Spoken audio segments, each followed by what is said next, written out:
Hello guys, welcome to our channel. जैसे कि आप सबको पता है कि हम आपके लिए कुछ लैंडमार्क जजमेंट की सीरीज़ लेके आए हैं। तो उसमें आज एक जजमेंट है मोहरी बीवी वर्सेस धर्मोदास घोष। तो आइए देखते हैं क्या था ये जजमेंट, क्या हेल्ड किया गया। मैं आपको स्टार्टिंग में कुछ बता देती हूँ कि ये बहुत ही इम्पोर्टेंट जजमेंट है इंडियन कॉन्ट्रैक्ट एक्ट का।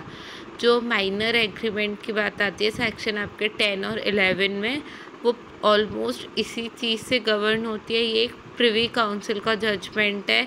इसमें बहुत सारी डॉक्ट्राइन्स बताई गई और इसमें डिफरेंस बताया गया कि इंग्लिश लॉ और हमारे इंडियन लॉ में डिफरेंस क्या है। तो पहले मैं आपको इसके कुछ फैक्ट्स को ब्रीफ में बता देती हूँ। इसमें जो धर्मोदास घोष होता है वो एक माइनर होता है। वो एक अपनी मदर, उसकी एक मदर होती है, वो उनके थ्रू एक कॉन्ट्रैक्ट कर लेता है ब्रह्मदत्त से। तो जो इसमें मेन डिफेंडेंट होता है वो ब्रह्मदत्त होता है। तो ब्रह्मदत्त से कॉन्ट्रैक्ट कर लेता है एक प्रॉपर्टी को मॉर्टिगेज करने का। और जिसका जो ब्रह्मदत्त का एजेंट होता है केदारनाथ। तो जो मॉर्टिगेज की प्रॉपर्टी होती है उसकी वैल्यू होती है 20,000। जैसे कि आप सबको पता ही होगा कि अगर कोई मूवेबल प्रॉपर्टी होती है तो उसका हमेशा प्लेज होता है, और अगर कोई इमूवेबल प्रॉपर्टी होती है तो उसका मॉर्टिगेज होता है। तो ये प्रॉपर्टी का मॉर्टिगेज करते हैं 20,000 रुपीज़ में। तो जो ब्रह्मदत्त होता है वो 20,000 के 8,000 रुपीज़ तो इसको दे देता है माइनर को, धर्मोदास घोष को। उसके बाद भी जो इसकी एक मदर, जो उसकी मदर होती है, जो लीगल गार्जियन होती है, वो नोटिस देती है ब्रह्मदत्त को कि जो आपने ये जो मॉर्टगेज किया है ये वॉइडेबल है, क्योंकि जो धर्मोदास घोष है वो माइनर है, तो वो कॉन्ट्रैक्ट हो नहीं सकता, ये मॉर्टगेज हो नहीं सकता, आपका मॉर्टगेज वॉइडेबल हो जाएगा। तो ब्रह्मदास घोष जो होते हैं वो कोर्ट में जाते हैं और वो कुछ आर्ग्यूमेंट्स करते हैं, और वो ये बोलते हैं कि यहाँ पे डॉक्ट्राइन ऑफ एस्टोपल एप्लीकेबल होनी चाहिए, कि जो इसने रिप्रेजेंट किया अब ये बिहाफ पे पलट नहीं सकता। अगर इसने ये बोला है कि मैं मेजर हूँ तो अब ये मेजर ही रहेगा। और डॉक्ट्राइन ऑफ रेक्टिफिकेशन जो सेक्शन 64 और 65 में होती है वो भी अप्लाई होनी चाहिए।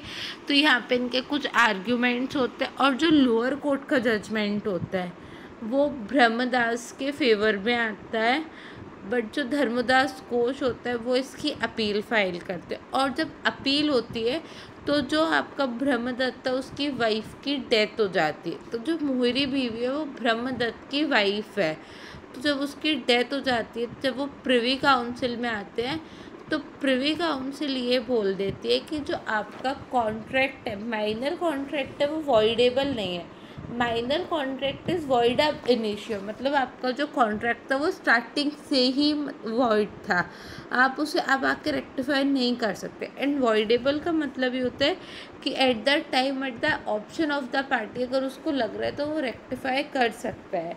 और यहाँ पे ये भी बोला गया कि जो डॉक्ट्राइन ऑफ एस्टोपल है, जो हमारे इंडियन एविडेंस एक्ट में 115 में बताया गया कि एस्टोपल कहते हैं, डॉक्ट्राइन ऑफ एस्टोपल अप्लाई नहीं करता। अगर किसी एक बार पर्सन ने ये बोल दिया वो माइनर है तो उसको माइनर ही लिया जाएगा। वो अपने आप को जैसा रिप्रेजेंट कर रहा है, मतलब जो वो है वही माना जाएगा। अगर उसने अपने आप को मेजर रिप्रेजेंट किया तो हम उसे मेजर नहीं मान लेंगे। तो डॉक्ट्राइन ऑफ एस्टोपल अप्लाई नहीं होता, ना ही डॉक्ट्राइन और ऑफ रेक्टिफिकेशन यहाँ पे एप्लीकेबल होता है।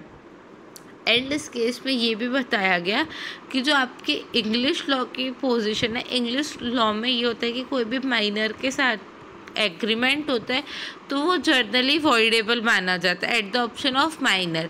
बट यहाँ पे इंडियन लॉ में इस कंट्रोवर्सी को ख़त्म कर दिया, और इंडियन लॉ में प्रिवी काउंसिल ने, कलकत्ता हाई कोर्ट के प्रिवी काउंसिल ने ये हेल्ड किया कि जो भी माइनर एग्रीमेंट होगा वो वॉइड होगा, वो वॉइडेबल नहीं होगा। आपका जो स्टार्टिंग से, इन वॉइड भी not at the initial stage of, पता चला उस स्टेज पे नहीं, जो आपका वॉइड भी हो रहा है वो आपका स्टार्टिंग से हो रहा है। अब इनिशियो आपका जब से कॉन्ट्रैक्ट बना था तब से ही वो आपका पूरा का पूरा कॉन्ट्रैक्ट वॉइड माना जाएगा।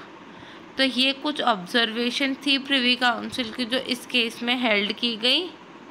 तो बस ये केस इतना ही था। Thank you. और अगर आपको कोई और केस या किसी भी चीज़ में प्रॉब्लम आ रही है तो आप हमें कमेंट करके बता सकते हैं, हम आपको एक्सप्लेन करने की कोशिश करेंगे। एंड आप प्लीज़ हमारे चैनल को सब्सक्राइब करना ना भूलिए और इस वीडियो को लाइक और शेयर ज़रूर कीजिए। Thank you so much.